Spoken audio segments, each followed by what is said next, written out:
आप भी इस बात को रखिए कि ताकि हमको 2 पद लगता है डिमांड यही है कि हमको मिलना चाहिए। बिहार के सियासी गलियारे से बड़ी खबर निकल के आ रही है। 14 फरवरी से पहले एक बार फिर गिरेगी सरकार।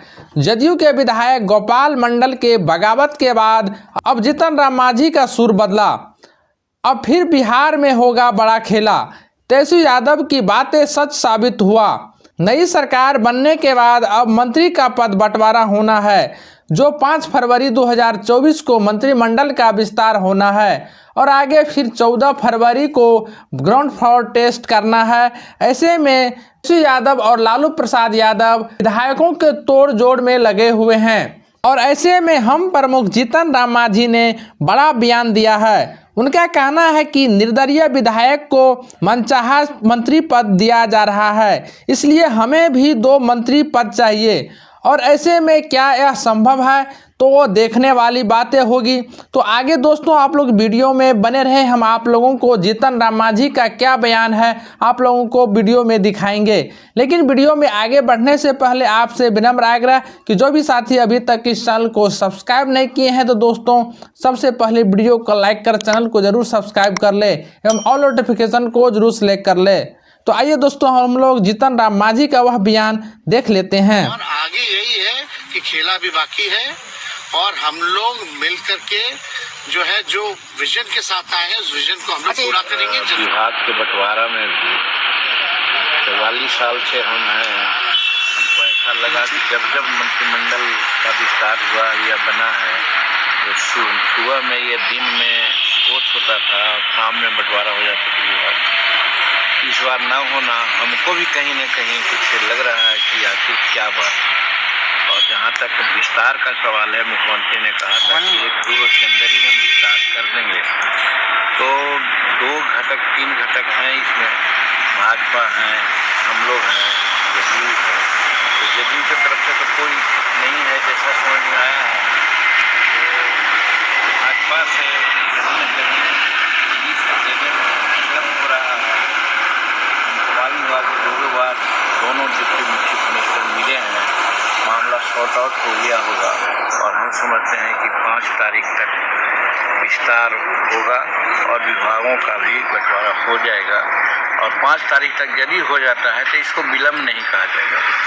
मांझी जी, ये हमारी मांग भी थी आप लोगों के माध्यम से कि हमें 2 मंत्री पद चाहिए। और आपने देखा निर्दलीय मंत्री लोग हैं, उनको मंत्री पद दे दिया गया। ठीक है, एक भारतीय जनता जदयू में मिल गए हैं, उनको मिला या मिलेगा, लेकिन निर्दलीय विधायक हैं उनको मिला और मनचाहा विभाग भी मिलने की बात चल रही है। तो वैसी परिस्थिति में हमारा क्लेम मजबूत होता है और हमने मांग किया था और बात भी सही है कि मगध क्षेत्र एक तरफ शेड्यूल कास्ट की बहुलता है तो दूसरे तरफ सवर्णों में भी कदावर नेता की आवश्यकता है। और सवर्णों में कदावर नेता हमारे पास हैं या नहीं, जैसे 4 बार विधायक रहे हैं, मंत्री रहे हैं, उन पर किसी प्रकार का आरोप नहीं रहा है।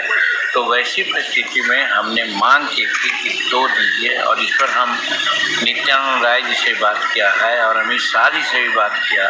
हालांकि अमित शाह जी ने अपने थोड़ा सा उसमें बोले कि थोड़ा मुश्किल लगता है, लेकिन हम समझते हैं कि मुश्किल को आसान करना हमारे अमित शाह जी के लिए कोई बड़ी बात नहीं है। इसलिए आज जब पूछ रहे हैं तो पुनः मैं अपनी बात को दोहराता हूँ कि हिंदुस्तानी अवाम मोर्चा सेकुलर को 2 मंत्री पद मिलना चाहिए और सामाजिक सामंजस्य के लिए भी मगध में एक शेड्यूल कास्ट को मिला है तो एक सवर्ण को भी मिलना चाहिए ताकि सवर्णों का वोट कंप्लीमेंट होकर के हमें मिले। इसलिए हमारी मांग है। तो 5 तारीख को होगा विस्तार। मैं तो समझता हूँ कि आपके माध्यम से अगर ये बात हो रही है तो उनके कानों में जाएगी। हालांकि हम मुख्यमंत्री से भी बात किया है और फिर नित्यानंद राय जी से बात किया है जो कोऑर्डिनेटर थे और अमित शाह जी से भी बात किया है। सिर्फ भाजपा के लोगों से हमारी बात नहीं हुई है, तो हम भाजपा के लोग से भी बात करना चाह रहे हैं कि आप मेजर दल हैं, तो वैसी परिस्थिति में आप भी इस बात को रखिए कि ताकि हमको 2 पद लगता है डिमांड यही है कि हमको मिलना चाहिए, अगर नहीं देते हैं तो वो इनजस्टिस होगा। वैसी परिस्थिति में हम नहीं समझते हैं कि मेरे साथ कोई इनजस्टिस होगा, और मगर में सामाजिक वातावरण को बैलेंस करने के लिए आवश्यकता है कि वहाँ दो पद हमको मिले, एक शेड्यूल कास्ट का मिला है तो एक सवर्ण को मिला है। महागठबंधन से भी काफी देखिए, डायरेक्ट बात हमसे नहीं हुई, लेकिन हमारे परिवार वालों तक के से पूरी बात हुई। वो लोग मुख्यमंत्री पद का ऑफर दे रहे थे, लेकिन आप जानते हैं बहुत पहले भी हमने ये बात कही है कि जीतन मांझी गरीब हो सकता है लेकिन बेईमान नहीं है। आज तक आप 44 वर्ष में हम अपने पे से हम काम चलाते हैं, हमको और पैसा का कोई आमदनी या कोई बचत नहीं है। तो वैसी परिस्थिति में यदि कोई ऐसा पाल रखा हो कि जीतन मांझी को हम पैसा से या पद से तौलेगा तो उसकी मूर्खता होगी, और वो नहीं समझता है कि एक बार जब कमिटमेंट जीतन मांझी कर दिया तो उस कमिटमेंट के लिए वो अंत तक रहेगा। और आज वही है, हम एनडीए के साथ हैं, नरेंद्र मोदी के साथ हैं। कोई भी कुछ कहेगा, हम पद हमारे सामने कुछ नहीं।